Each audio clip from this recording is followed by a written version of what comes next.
So this is how you can upload HD videos on TikTok. It's actually quite a simple fix. You're gonna want to download this app called Wink. Once you do, you're gonna want to open it up and then tap on image quality. So there are a few options. There's HD, Ultra HD, Portrait, and AIU HD. And if you're going to ask, yes, it is for free. So I recommend going for Ultra HD and then tap on Try Now. Now what you're gonna want to do is select any video or photo that you want to post on TikTok. I'm gonna use a simple photo like this, and as you can see, it's processing.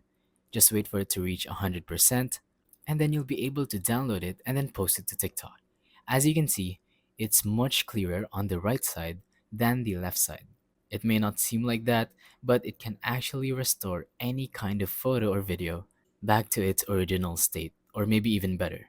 So you're gonna want to tap on save at the top right, and basically you can post this, and that would make the quality way higher, possibly leading to more views.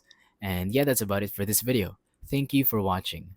Don't forget to leave a like, subscribe, and let us know in the comments down below if the tutorial worked or if you have any questions. Thank you and goodbye.